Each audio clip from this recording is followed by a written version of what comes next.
Allah? Qala adz-dzakiruna Allah katsiran wa dzakirat. Yaitu laki-laki dan perempuan yang banyak mengingat Allah. Jadi mereka-mereka yang banyak berzikir itu adalah orang-orang yang awal-awal akan masuk surga. Bahkan kalau kita mengingat Allah, Allah juga mengingat kita. Allah berfirman dalam surah Al-Baqarah ayat 152, "Fadhkuruni adzkurukum." Ingatlah aku, maka aku akan mengingatmu. Ini adalah salah satu di antara 4 janji Allah di dalam Al-Qur'an. Semoga dari makna kita bisa simpulkan 4 janji Allah dalam Al-Qur'an. Yaitu kalau kita ingat Allah, Allah akan mengingat kita. Banyak berzikir kepada Allah. Karena Ibnu Qayyim rahimahullah sampai berkata, kalau tidak ada keutamaan zikir selain ini, maka cukup ini keutamaannya. Karena kenapa? Ketika kita ingat Allah, maka Allah mengingat kita. Pemilik alam raya ini mengingat kita. Karena itulah kalau kita sering ingat Allah, maka kelak di padang mahsyar kita itu termasuk di antara golongan yang akan mendapatkan naungan. Nabi SAW bersabda, "Sab'atun yudhilluhum Allah fi dhilli yawma la dhilla illa dhilluh." Ada 7 golongan yang mendapatkan naungan pada hari tidak ada seorang pun yang bisa memberikan naungan. Salah satunya disebut warajulun dzakarallaha khaliyan fafada ainah. Seorang laki-laki yang menyebut nama Allah lalu air matanya itu berlinang. Dan di antara keistimewaan zikir kepada Allah, bahwa orang yang banyak mengingat Allah termasuk salah satu orang yang doanya makbul, jemaah sekalian. Amin. Makanya kalau selama ini kita sering berdoa, doa kita nggak diijabah. Kalau kita sering meminta kepada Allah kok terasa telat untuk dikabulkan, bisa jadi karena kita itu juga malas berzikir kepada Allah. Dan salah satu zikir yang utama itu adalah salat, jemaah sekalian. Kan itu Allah berfirman dalam surat Thaha ayat 14, "Wa aqimis salata li dzikri." Dirikanlah salat dalam rangka untuk mengingatku. Jadi salat itu bentuk zikir. Makanya siapa saja yang malas zikir kepada Allah, biasanya akan berujung kepada malas salat. Kalau kita suka salat bilang tar, maka doanya tar dulu dikabulkan. Kita itu sering kali kata, kenapa sih dosa gak dikabulin ini? Kita selalu nuntut Allah. Oh, dipanggil 5 kali oleh Allah sehari, tidak mau memenuhi panggilannya. Ya. Hati-hatilah.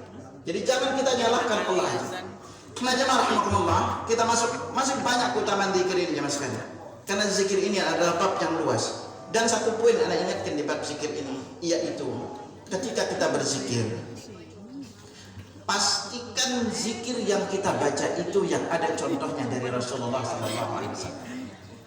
Jangan sampai kita membuat gaya-gaya zikir-zikir sendiri. Karena kalau berbicara keutamaan, maka yang menjelaskannya adalah Allah dan Rasulnya. Kita nggak boleh merangkai zikir-zikir sendiri, amalan-amalan sendiri yang rutin kita baca setiap waktu itu. Maka kalau itu adalah amalan buatan kita sendiri, maka Allah tidak akan terima amal kita. Karena ini berbicara perkara ibadah. Setiap kali jamaah ingat ibadah, maka ingat selalu 2 syaratnya. Yang pertama itu harus ikhlas dilakukan karena Allah.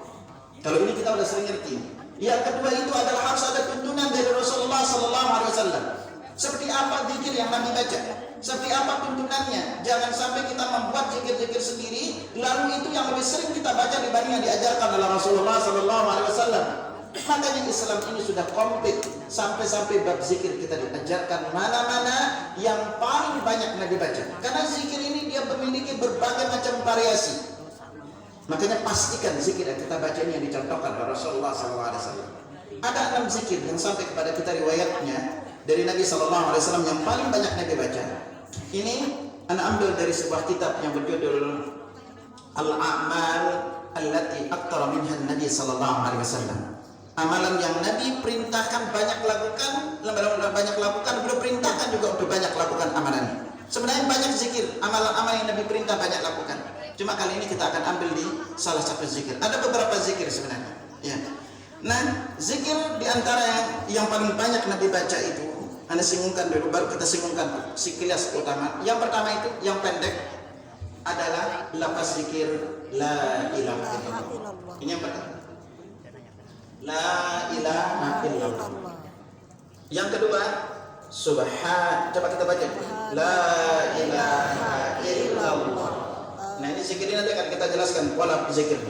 Yang kedua, subhanallahi wa bihamdi. Ulangi. Subhanallahi wa bihamdi. Sekali lagi. Subhanallah azim.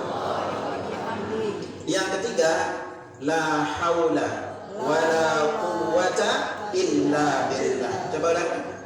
La haula wala quwata illa billahil aliyyil azim. Yang keempat, ini yang jarang dibaca. Ya dzal jalali wal ikram. Coba lagi. Ya dzal jalali wal ikram. Dan yang keempat, ini yang udah sering kita dengar. Subhanallah walhamdulillah wala ilaha illallah wallahu akbar. Ini yang keempat. Yang kelima, la ilaha illallah wahdahu la syarikalah lahul mulku wa lahul hamdu wa huwa ala kulli syai'in qadir. Zikir ini jemaah sekalian memiliki keutamaan masing-masing dari setiap bagian ini. Ada sebutkan beberapa keutamaannya dan beberapa kekeliruan di dalam membacanya. Yang pertama, zikir la ilaha illallah. Zikir ini jemaah sekalian yang sampai kepada kita contohnya dari Nabi. Ingat sebelumnya zikir itu para ulama membaginya menjadi dua model. Ada yang sifatnya adalah mutlak. Mutlak itu artinya kapanpun dimanapun kita membacanya silahkan. Yang kedua memiliki sifat namanya muqayyad, yaitu terikat. Dia terikat dengan waktu, tempat, jumlah, dan keadaan situasi sendiri. Nanti kita akan singgung contohnya. Yang pertama zikir ini adalah zikir yang sifatnya mutlak, kalimat zikir la ilaha illallah. Jadi silakan dimanapun kita bisa membacanya tanpa pernah ditentukan jumlahnya. Kita bebas membacanya dimanapun. Apa keutamanya? Pertama ketahuilah, ini disebut dengan kalimat tauhid.